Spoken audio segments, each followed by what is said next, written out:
Sampai terakhir diskusi kita adalah ada cadangan dana 109 miliar untuk PTT. PTT itu ya bantuan tak terduga lah. Artinya itu yang sampai sekarang masih ada untuk didorong ke arah penanganan COVID ini. Penanganan COVID. Nah, lebih difokuskan dari sektor kesehatan sebetulnya.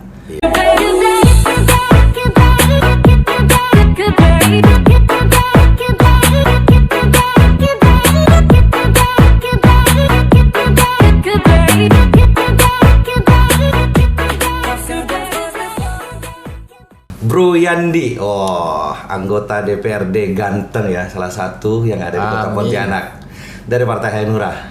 Selamat siang, Bro. Selamat siang. Ini senior saya ini. Dua-duanya senior ya, anggota DPR-nya senior, calonnya senior. Nah, beda tempat aja. Jadi buat teman-teman yang baru nih, anak-anak milenial yang belum tahu Bro Yandi ini siapa, beliau ini kalau tidak salah pernah juara pemenang debat presiden ya, se-Indonesia tahun 2013 nih Bro Yandi. Jadi banyak yang harus kita pelajari dari beliau. Nah, ini bagi sharing pengalaman. Baik Bro, terkait dengan penerapan new normal yang pasca pandemi, saya pikir bukan pasca ya, karena kita pun belum selesai. Ini masih artinya masih dalam situasi pandemi corona COVID-19 yang belum berakhir ini. Tentu pemerintah mungkin ada kebijakan-kebijakan terkait persoalan new normal ini. Bagaimana Anda seorang anggota DPR melihat inilah kinerja pemerintah Kota Pontianak pada hari ini? Yang pertama adalah kalau kita bicara mau menerapkan sesuatu yang baru, ada landasan. Landasan dulu. Kalau tidak ada landasan, maka apa yang kita lakukan ini tidak punya cantolan dan bisa keliru. Iya. Nah, jadi bikin dulu satu landasan, apakah itu dalam bentuk aturan. Bisa dia dalam bentuk perda, bisa perwa, atau apapun konsepnya. Yang penting itu adalah sesuatu yang menjadi cantolan untuk penerapan instrumen ke bawah. Jadi itu tadi, bahwa kalau kita tidak punya landasan dan dasar, nanti proses di lapangan, kasihan, pasti akan terjadi benturan. Karena apa? Karena aparatur yang akan melaksanakan tupoksinya terbentur. Masyarakat tidak tahu sebenarnya apa yang dia lakukan ini benar atau tidak, sudah sesuai atau tidak. Jadi yang paling baik adalah pemerintah menunjukkan kesiapannya dengan menyiapkan semua instrumen. Misalnya kepada pedagang usaha warung kopi, apa aturannya? Kepada pedagang di pasar, apa aturannya? Kepada pengendara, apa aturannya? Berarti kalau seperti ini, pemerintah belum punya regulasi dong untuk sampai sekarang belum. Sampai sekarang semua masih mencoba membuat sebuah aturan main yang meraba-raba. Contoh, misalnya mengikuti maklumat Kapolri, mengikuti instruksi Panglima TNI, mengikuti arahannya Menteri Kesehatan atau Permenkes. Berarti pemerintah kota tidak punya inovasi dong untuk hal ini. Harusnya pemerintah kota punya satu cantolan yang tepat, menyusun, membuat. Regulasi kan bisa saja, perwa kan bisa saja diterbitkan. Perwanya untuk sementara belum ada sampai sekarang. Yang ada justru surat edaran. Nah, kita jadi bingung. Kedudukan surat edaran di dalam pemerintahan ini nanti jadi bingung. Karena apa? Kasihan teman-teman di lapangan nanti menerapkan sesuatu dengan berdasarkan pada edaran yang sifatnya himbauan. Artinya secara kekuatan hukum tidak ada. Makanya nanti kita mendorong supaya pemerintah kota menyiapkan semua instrumen yang ada yang sebenar-benarnya. Nah, supaya masyarakat tenang dalam beraktivitas semuanya. Kalau tidak, kita kan bingung. Ya, masyarakat kan galau hari ini. Nah, jadi semua hanya berdasarkan pada norma jadinya. Contoh, seseorang ke pasar tidak pakai masker. Kalau dianggap melanggar aturan yang mana? Tidak jelas. Nah, itu kan hanya sebuah himbauan. Walaupun sekarang menjadi norma, kalau tidak pakai masker, kayaknya kita dianggap bisa menyebar virus secara etika saja. Tapi secara aturan kita harus siap dengan satu regulasi yang tepat. Berarti sampai hari ini regulasi dari pemerintah Kota Pontianak belum ada ya. Belum ada. Sehingga masyarakat bingung dalam hal ini. Masih bingung. Bingung. Nah, kira langkah-langkah apa yang harus diambil nih? Nah, yang pertama kan mengumpulkan semua stakeholder yang berkepentingan, semua elemen yang berkepentingan dirumuskan bersama. Dalam kaitan dengan misalnya tempat hiburan ada asosiasi, Iya. hotel ada PHRI, sekarang warung kopi ada Awakpon, ataupun ada yang lain-lain misalnya. Nah, sehingga semua dikumpulkan, diajak diskusi. Prosedur mana yang paling tepat? Mari kita rumuskan. Setelah rumuskan, kita legalkan. Iya. Nah, itu yang penting, bahwa penanganan terhadap pasca corona ini sekarang yang masih juga berkepanjangan adalah kerjaan kita semua. Bukan hanya pemerintah, bukan cuman kita, bukan akhirnya masyarakat masing-masing. Misalnya ini bikin SOP sendiri, si B bikin SOP sendiri, si C bikin SOP sendiri. SOP mana yang mau dipakai? Nanti orang ke Ligo Mitra. Loh, orang ke Ligo Mitra aturannya berbeda, orang ke mitra Anda aturannya berbeda.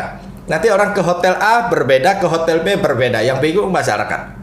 Karena nggak ada cantolannya. Dan ini akan menimbulkan masalah baru. Itu pasti. Pasti ya. Nah, bukan akan, sudah timbul. Sudah timbul. Maka sekarang perlu segera siapkan. Inilah menunjukkan kesiapan kita menghadapi corona. Berkaitan dengan COVID-19, berapa sih pemerintah Kota Pontianak ini menganggarkan anggaran untuk melawan Sampai terakhir diskusi kita adalah ada cadangan dana 109 miliar untuk PTT. PTT itu ya bantuan tak terduga lah. Artinya itu yang sampai sekarang masih ada untuk didorong ke arah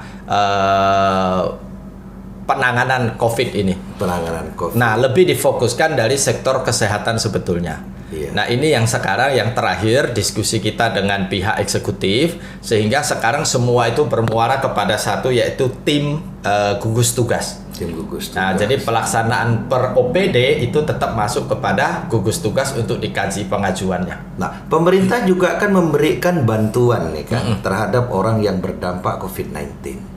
Nah, sampai hari ini di Kota Pontianak ini kan sudah memberikan, pemerintah memberikan. Nah, kita kan belum tahu nih berapa banyak yang telah dikeluarkan pemerintah dan siapa saja yang sudah menerima itu.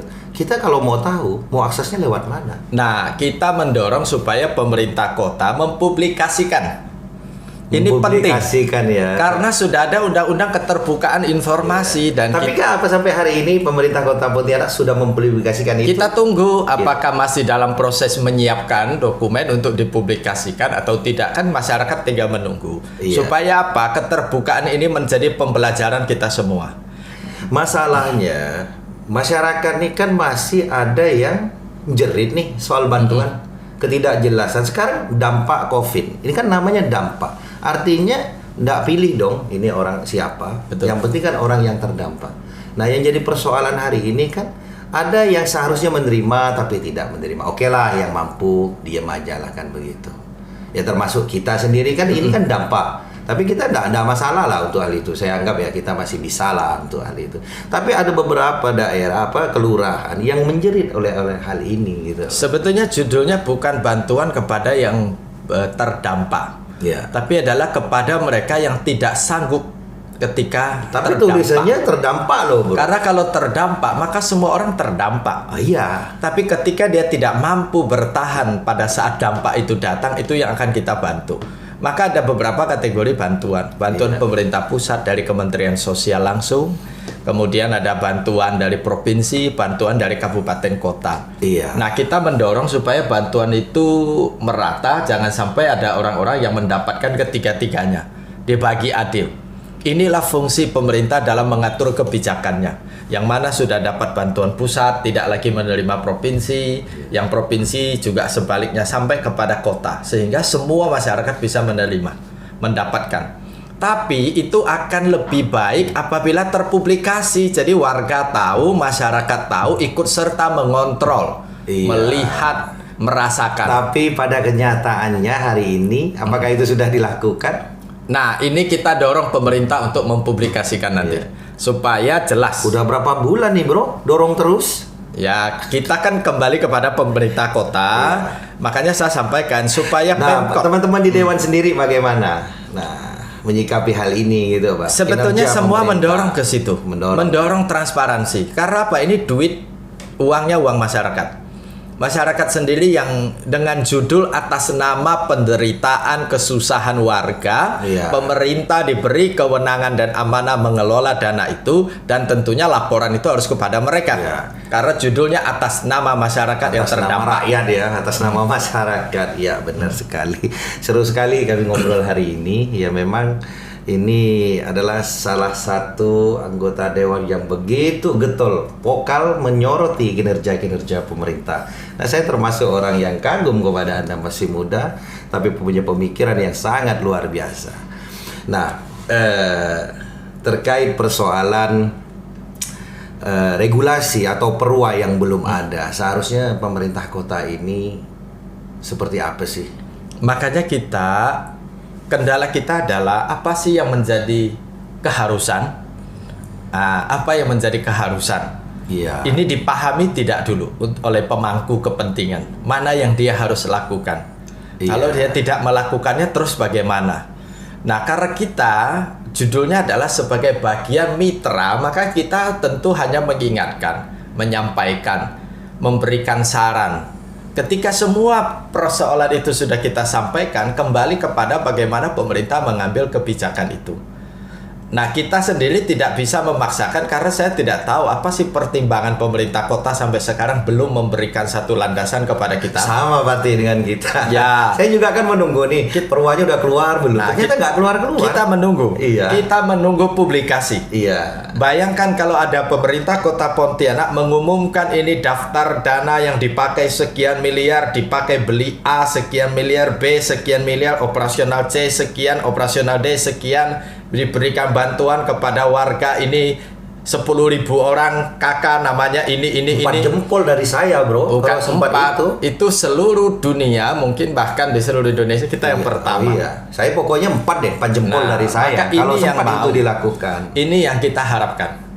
Ini sekarang harapan kita. Apakah harapan kita akan terwujud dan menjadi kenyataan atau hanya harap-harap saja? Kita tunggu nanti. Termasuk harap-harap cemas. Kita tunggu nanti. Iyalah, artinya pemerintah juga harus transparansi ya dalam menggunakan wajib keuangan negara ini. Wajib ya.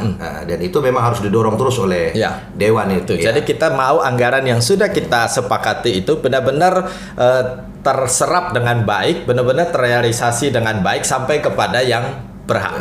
Ya, sesuai apa yang sudah dibicarakan di awal kan, tim anggaran kan juga sudah ada. Artinya dalam KUA PPAS kan juga sudah jelas. Artinya dalam mengatur anggaran, penggunaan anggaran ini kan harus jelas. Dan ini memang dituntut harus transparansi agar masyarakat tahu. Masyarakat tahu kegunaan uangnya ini untuk apa dari sektor pembangunan, tapi memang pembangunan hari ini kan agak dikurangi semua ya, bro ya. Kalau kita pemerintah kota sampai sekarang kan sesuai instruksi Menteri Keuangan harus kita pangkas. Iya. Semua akan direfocusing kepada sektor penanganan COVID. Jadi ada OPD yang memang dia memfokuskan kembali kepada penanganan COVID sehingga yang tidak perlu anggarannya akan digeser.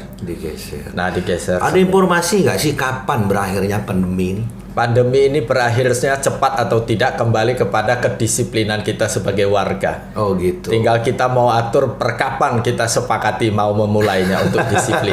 Artinya butuh dukungan masyarakat juga ya. Karena ketidakdisiplin. Kan ini pasti juga ada penyebabnya, bro. Artinya ketidakdisiplinan masyarakat ini kan pasti tentunya ada penyebabnya, bukan lantaran karena serta-merta masyarakat tidak disiplin. Kan ini biasanya ya pemerintah juga punya peran andil dalam hal ini. Betul. Nah, karena mungkin regulasi yang belum jelas, aturan-aturan apa, jadi kan masyarakat sendiri kan juga ada kebingungan. Satu itu. Kedua adalah memang kewibawaan kita di dalam pemerintahan. Sehingga apa yang kita sampaikan ini diresapi, dilaksanakan oleh masyarakat atau tidak kan kembali kepada kewibawaan pemerintahan itu sendiri.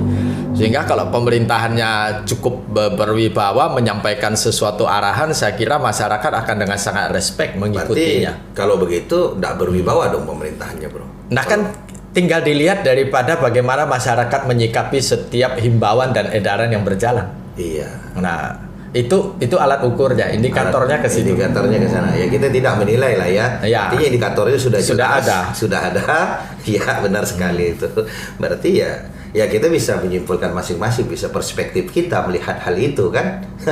Seru sekali, arti ada indikator yang jelas sehingga bisa kita tahu ukuran-ukurannya bahwa apa yang disampaikan wali kota kepada masyarakat bisa diikuti atau enggak, ya kita lihat sampai hari ini.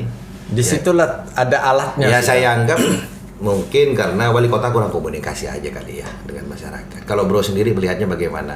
Apakah wali kota getol berkomunikasi dengan masyarakat atau tidak? Atau hanya melalui Indara? Kita kan punya Dinas Komunikasi dan Informasi sebagai juru bicaranya pemerintah.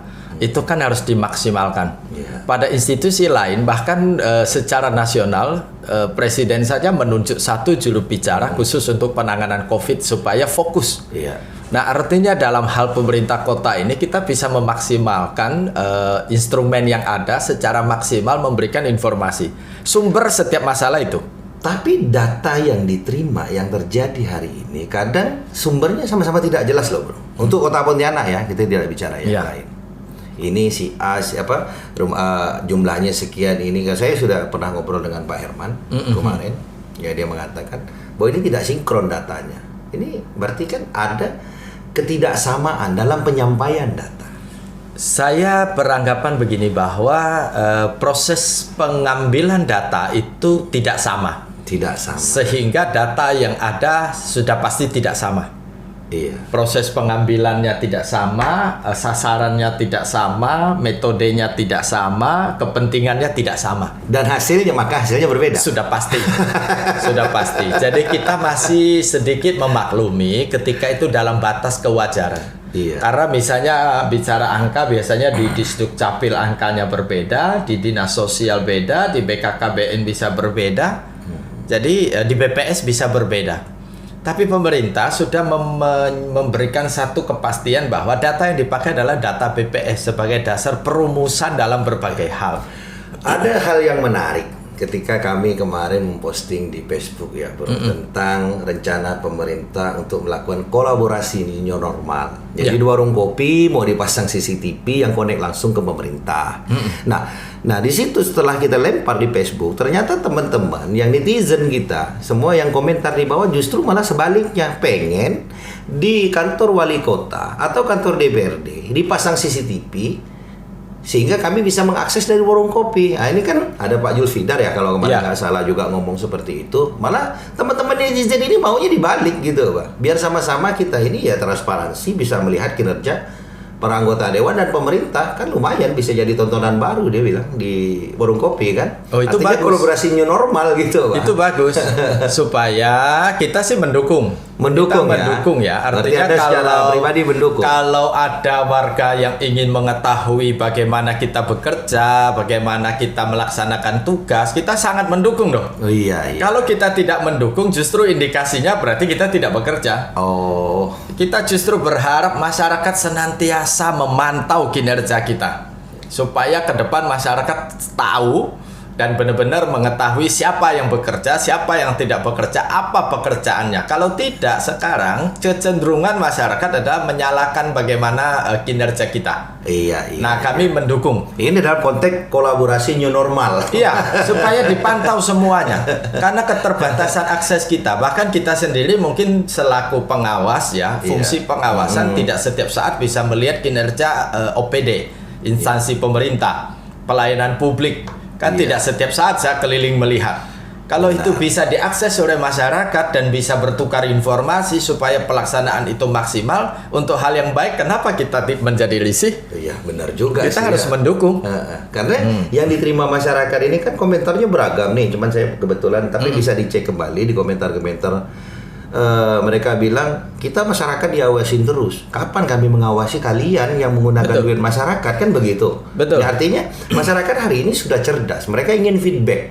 Artinya apa yang dilakukan oleh pemerintah juga mereka harus tahu dong kegunaannya apa dan bagaimananya, kan seperti itu. Nah, disitulah keseimbangan dan kebijakan daripada seorang pemimpin dibutuhkan. Jadi kadang-kadang pemerintah atau pemimpin ini sudah berpikir untuk melaksanakan segala sesuatu dengan keegoisannya, yaitu hanya ingin melaksanakan fungsinya, hak-haknya yang mau dia pakai, kewenangannya yang dipakai. Nah, jadi kita mendorong seandainya memang ini disepakati, wah kita senang sekali. Senang ya, Senang serius kita itu, bro. saya bila perlu saya sudah dari awal menyampaikan kalau ada yang setiap hari mau ikut saya supaya tahu pekerjaan saya sangat senang. Nah ini mudah-mudahan anggota dewan nih rata-rata berprinsip seperti beliau, jadi enak. Kan banyak nih bro yang tidak sesuai ekspektasi ya, kita harapan-harapan kita. Sebetulnya teman-teman kita saya yakini juga semua bekerja maksimal. Iya. Berupaya maksimal. Hanya banyak kepentingan yang mungkin berbeda sehingga cara pandangnya berbeda. Disebabkan oleh kepentingan yang berbeda sehingga pandangannya pun berbeda. Ya karena dewan ini kan juga harus paham dia adalah seorang wakil rakyat. Betul.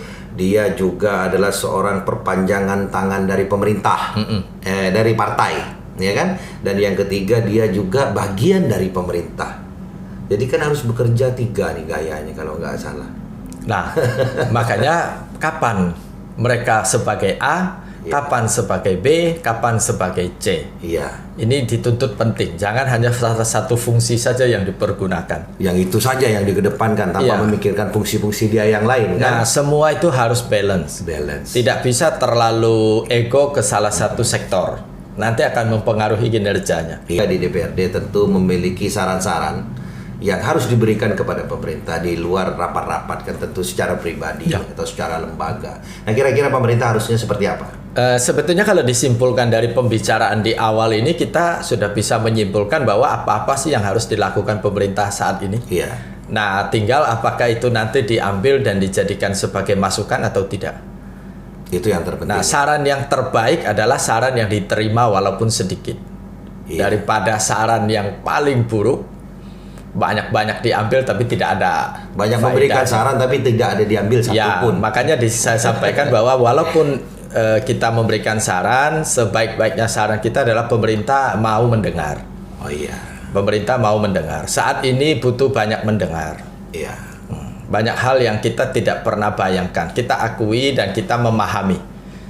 Saya pribadi, saya sangat paham kondisi pemerintah kota saat ini. Kita memahami, oleh karenanya kita ingin turut serta bersama-sama membantu. Iya. Tapi kembali bahwa niat kita ini kan perlu disambut. Iya. Nah, disambut untuk bersama-sama.